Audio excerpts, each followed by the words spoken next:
Our next speaker is Jeff Boyd. We're fortunate to have Jeff filling in for Kathleen Flynn Peterson. Jeff practiced in Seattle, Washington. He's been a trial lawyer for 32 years and an AAJ member since 1989.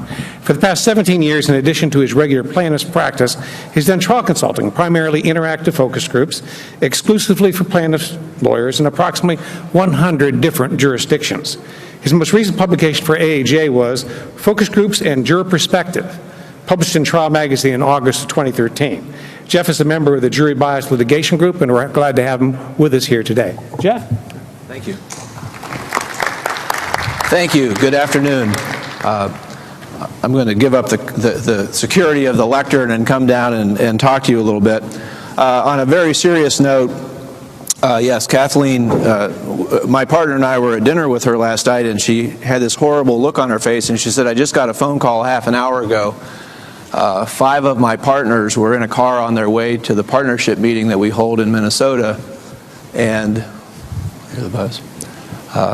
And you know from our practice what the rest of the story was. A car had come left of center and hit them head on. All 5 of them were seriously injured. The good news is she thought that none of the injuries were life-threatening, but certainly 5 people that were very badly injured. So I hope our thoughts and prayers will be with her and with her firm this afternoon. That also means I had all of maybe 12 hours to get ready to do this. So I scrambled and put some things together, and I hope I can share with you some of the wisdom I've acquired through more than 100 jury trials and 17 years of doing trial consulting, including hundreds, if not by now thousands, of focus groups. Let me begin with a real concrete example of how focus groups can help you in your liability case, because that's the subject of the talk today before we get into my slides. I was doing a case for a very good lawyer. It was what we would call among ourselves a slip and fall. A woman went into a grocery store, was walking down the freezer aisle, and fell. When she was on the ground, she very badly cracked her hip, and I think it was her pelvis. Noticed as she was on the ground that she was laying in a small puddle of water. Got up, was with her husband, as I recall, as many of our clients do, didn't want to call the emergency squad, went out to the front desk, talked to them, got outside, realized she was hurt worse than she thought she was, and off we go. So the lawsuit is filed against the grocery store, and let's start thinking about how we might think about that as lawyers versus how we might think about that as lawyers after we do a focus group or two. A typical way for a lawyer to start out the presentation of that case would be a plaintiff walked into a grocery store and this. Well, that's a bad way to start, and I'm sure other speakers have touched this, because of course we don't want to focus on the plaintiff's behavior, we want to focus on the defendant's behavior. So from the lawyer's perspective in a slip and fall case, the next statement might be, this is about a grocery store that allowed water to be on their floor for a long time, and because of that the plaintiff was injured, because as lawyers we're thinking about known or should have known, because that's the standard of proof that matters, correct? But in the focus group we found some fascinating results, and this leads into my story about how you have to be willing to suffer some in focus groups to do well in trial. And in the focus group we had some photographs, which I often use with people. I'll just give them the photographs and tell me what you see in this photograph, without telling them what I think they should see. And some of them noticed, and it wasn't a photograph taken that day, because of course no one took photographs that day. So they looked and looked and looked, and lo and behold they saw kind of a yellow discolored area where we believed that the water had been. Okay, fine. What's that got to do with anything, you know? Well, the answer is it made them believe that this water had been in this area before. Okay, that's fine. That's not proof of what happened that day. Why does that matter to you? Well, what mattered to them was they thought, well, if the freezers are leaking, that means the freezers aren't maintaining a proper temperature, which means it means that maybe the food that I'm going to buy there would be bad. So that worries me, that there's something wrong with these freezers. I might buy spoiled ice cream or spoiled vegetables, and I might get sick. The second part, though, was far more fascinating. As I often do, I had the plaintiff come in and testify. And the way I do that, I usually I prime the focus group jurors, and I tell them, there's the plaintiff, talk to her. And they go through all of this story, and the plaintiff was talking too much and went through the story. And part of her story included what happened to her as she went up to the front counter and told the management about this, which I almost cut her off because it's like, that doesn't matter. We can't get into that, whatever. But the story was that when she went up there, she told the assistant manager, whoever was in charge, that she'd fallen back in the freezer aisle and that she thought she was hurt. Is there someone she could report this to, or is there something they'd like to have her do so there'd be a record of this? And the response was, the assistant manager said, nah, and he reached over and ripped off some of the adding machine tape or the register tape and gave her a pen and said, just write down your name and phone number. And it made the focus group frantic, very mad at the store because they said this showed a lack of respect for her. And I thought, my thought, which I try to conceal obviously, is respect, this is a grocery store. I don't expect to be respected in a grocery store. But it didn't matter what I thought, it mattered what they thought. And that was a key element in their eventually eviscerating the store and returning a really good verdict on liability in the focus group. So how do you apply that to your case? The way you apply it to the case would be, now your opening statement would be, this is a case about a store that doesn't maintain its proper freezers and allows there to be water on the floor because the temperature is not properly maintained, and about a store that doesn't respect its customers. And you integrate that into your message. Now, to do that, you have to be willing to follow this advice. No pain, no gain. Well, what does that have to do with focus groups? It's a good Protestant work ethic, no reward without working for it. But the problem that I see with a lot of focus groups is you have to be willing to hear the bad stuff. And not only willing to hear it, but be willing to understand it and to do something with. The fact is, no case is perfect. There isn't a single case that any of you have that there wouldn't be an adverse reaction to some jurors. Every case has its weaknesses. Some are apparent to us as lawyers, and some are not apparent to us as lawyers. Some are within what lawyers would think to be the box of what's relevant, and some of those factors are way outside the box of what's or what's relevant. Most cases are much harder than you think they are. And it's not necessarily because the case is hard, it's because the work it takes to distill it down and to communicate it to the jurors is a much harder job than you think. In any group of 12 people, I don't care, or 6 or 8 or whatever your state has for a jury, in any group of truly randomly selected strangers, if you sit them down, there will be some people who won't see things your way. As we saw in the previous clip, and as you've seen in any other clip from any other focus group, there's a group of people that have at the core a strong dislike of lawyers and lawsuits and things like excessive verdicts and things like money for pain and suffering and many, many more. Even an admitted liability case, all of these prejudices come through. So your challenge as the lawyer for the case and the advocate for your client is whether you can create a case that the jury will understand and accept. And either one of those points is vital to your presentation. You have to craft the story and the facts and the language so that they understand what you're talking about, and then you have to craft it so that they will adopt what you're talking about. How can you do this? That's the purpose of the focus groups. Because the reality is, no matter what lawyers think, no matter what judges think, no matter what your staff thinks, no matter what the law says, jurors are the decision makers. I'm not the decision maker, you're not the decision maker. However you think a case should be can be divorced from the reality of how people see it. The only thing that matters in a case is what jurors think is important. It doesn't matter what you think is important. Are you in touch with jurors, with what jurors think is important? The sad reality is most lawyers are not in touch with the way jurors think about cases. And there's a lot of good reasons for that. It's basic, but we went to law school for 3 years. We were told in law school that the purpose of law school was to make us think like lawyers. It's a good idea for law school, but it's a very bad idea for trial practice because jurors don't think like lawyers. Jurors think like people. We spend so much time in intake and discovery and talking to our experts and all of the work that goes on behind the scenes in our cases. But I challenge you to ask yourself, how much time do you spend specifically thinking about how are real people going to think about your case? What are real people going to need to know to return the verdict that you want? The reality is you've been working in the legal field for years and years and years, and you think about legal issues all day, every day. I mean, go downstairs in the bar tonight, and if you're listening to what you hear, you're going to hear lawyers talking legal speak to other lawyers. Jurors don't work in the legal field, and they don't think about legal topics very often.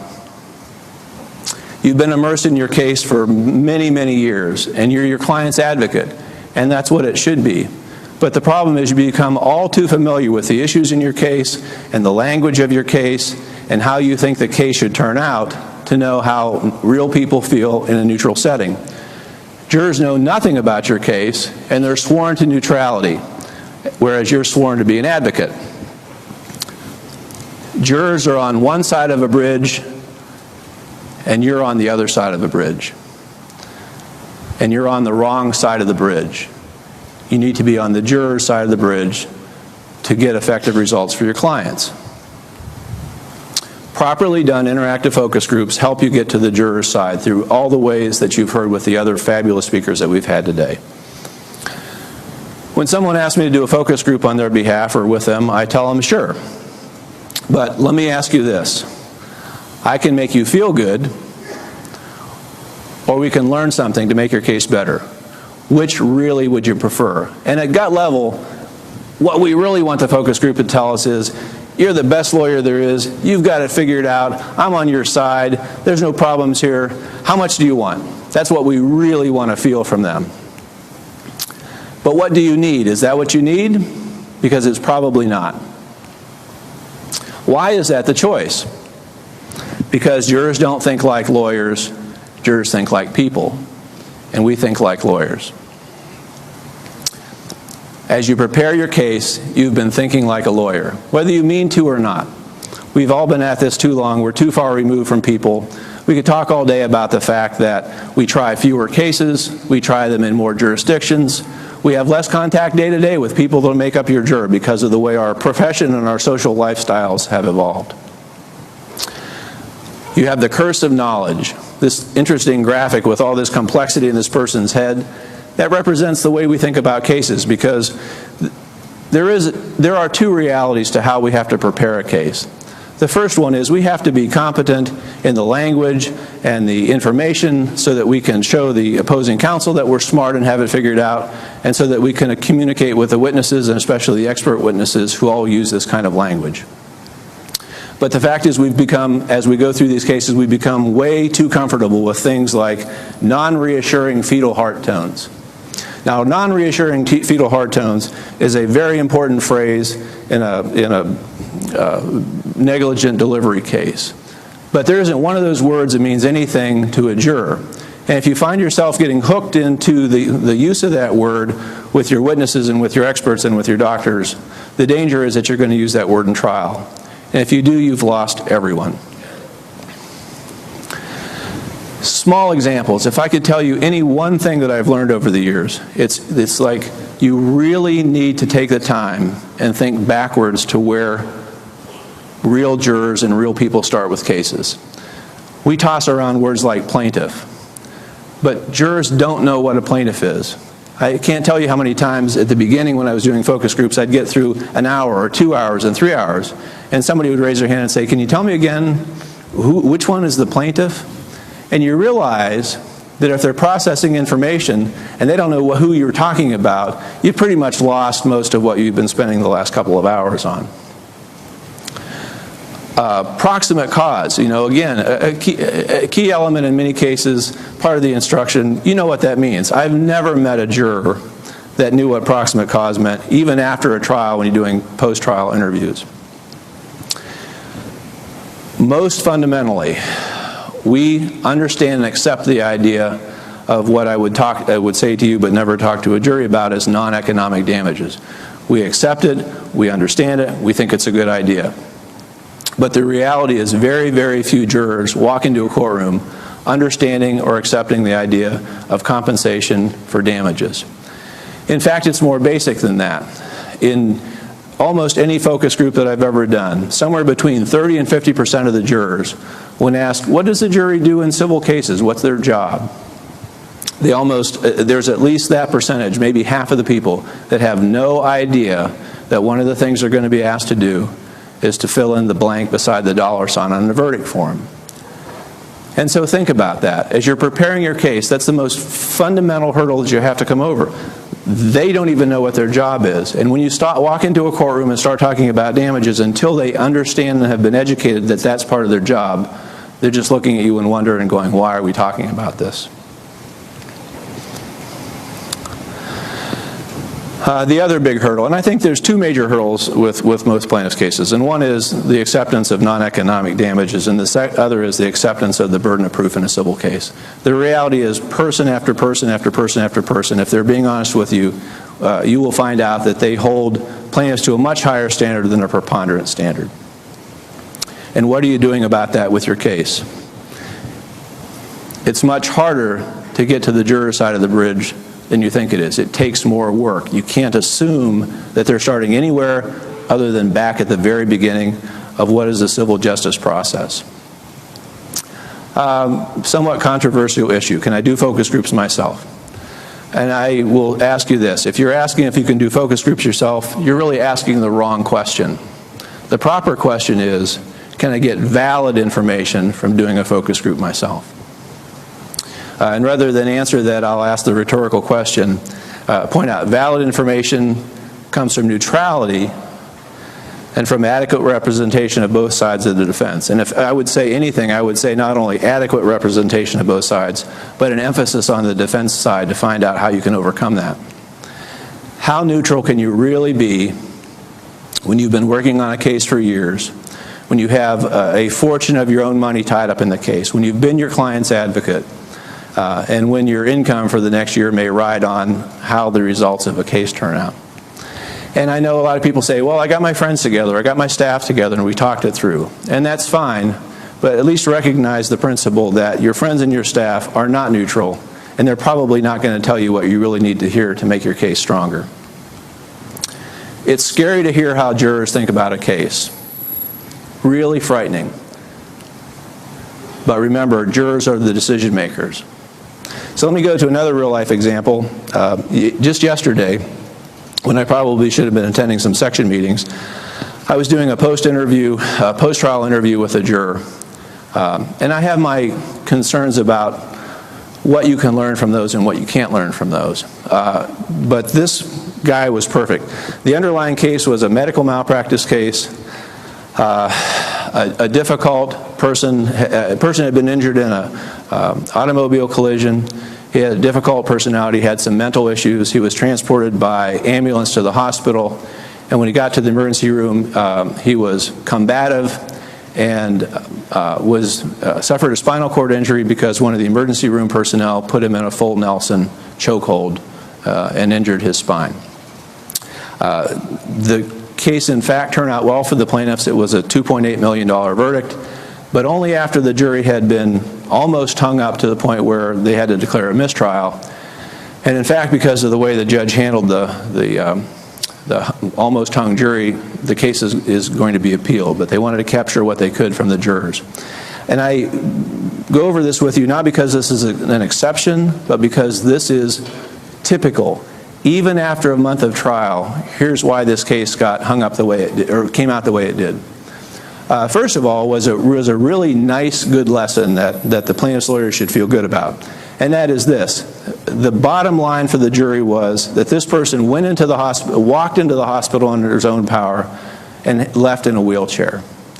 That because he had been entrusted to the personnel of the hospital and the emergency room, this wasn't supposed to happen. The reason it got hung, and that the reason that this case might be reversed, though, is just a great example of, and I'm not being critical of the lawyers, but of recognizing that you have to start way back and not assume what we all know too well. And the reason it got hung up was because the individual person that put the plaintiff in a chokehold wasn't named as a defendant. The defendant on the verdict form was the hospital. And so jury interrogatory number 1 was the defendant negligent? And they looked and they thought, I don't see the guy's name anywhere. All I see is this hospital name. What do we do about that?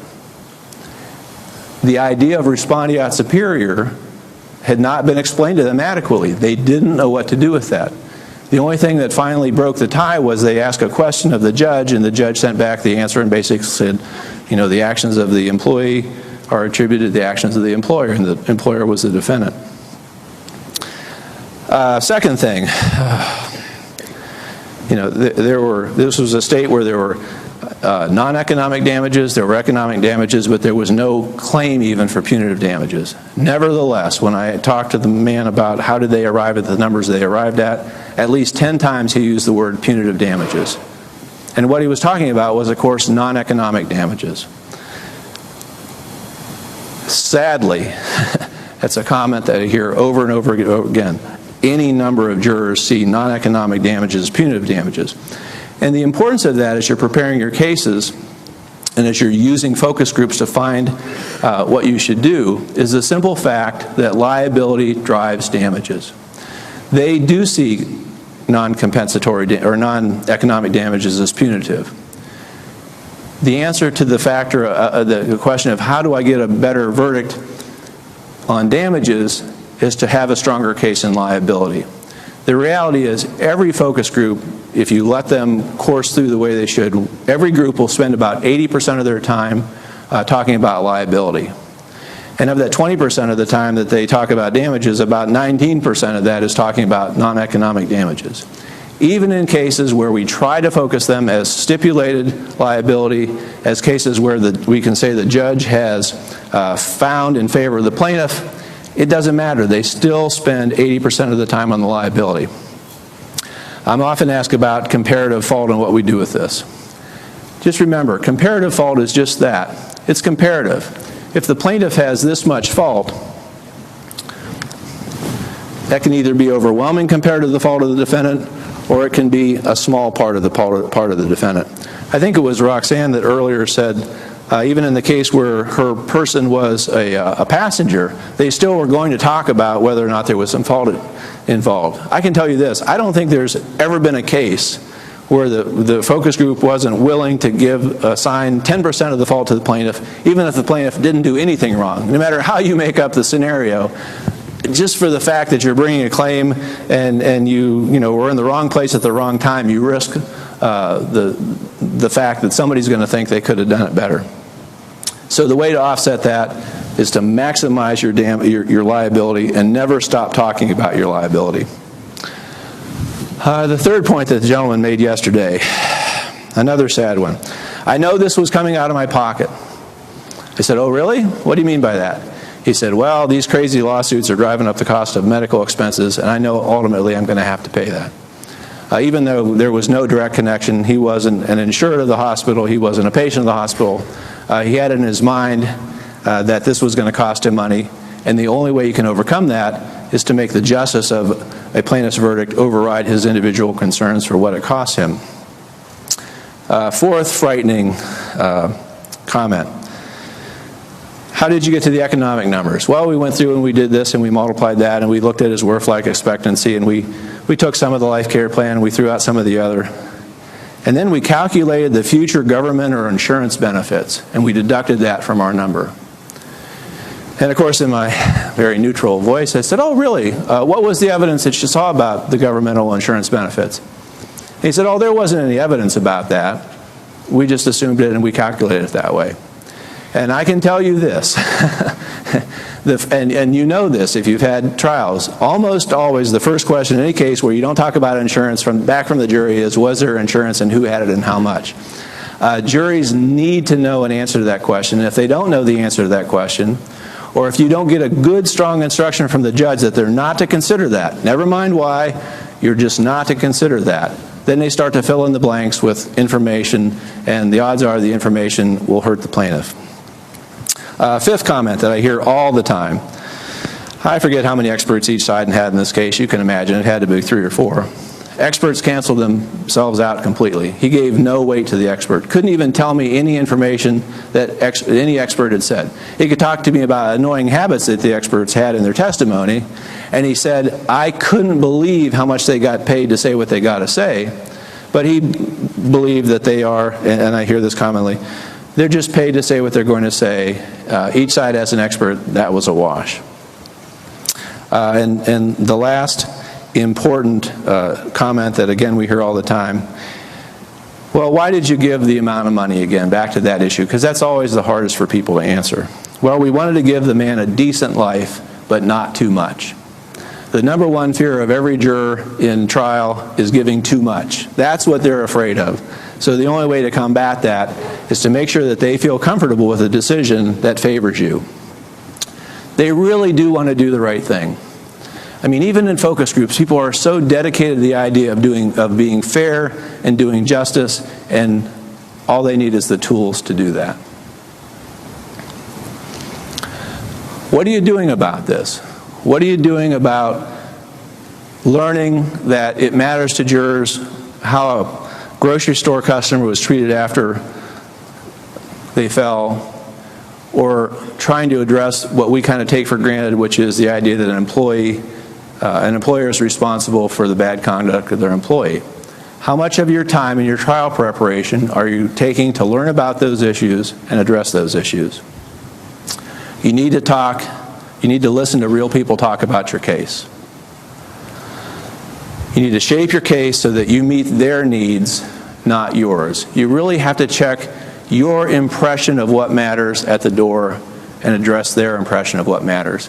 You know, you may have a rear-end collision, and what they want to know is what colors were the car? And you might think that has nothing to do with this case, but it doesn't matter what you think, because the jurors are the decision makers. So a good focus group, at least the first round, is a painful focus group. But think about the cases that you've tried. Did you learn more from the cases that you won, or did you learn more from the cases that you lost? Good interactive focus groups work the same way. Only by finding out where the problems are can you address those problems and try to overcome them. The purpose of focus groups isn't to grade the case you have. I mean, you can do it that way. You can do kind of a mock trial format where you put it on there and find out, do I get an A or a B or a C or a D?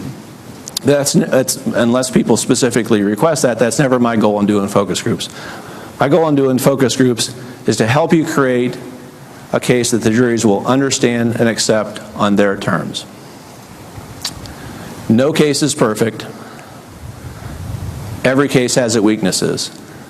Do you know what the weaknesses are? Do you know what it takes to address the weaknesses?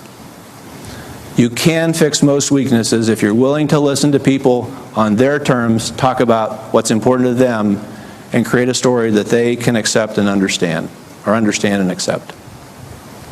No pain, no gain. Lose the focus group, win the trial. Thank you.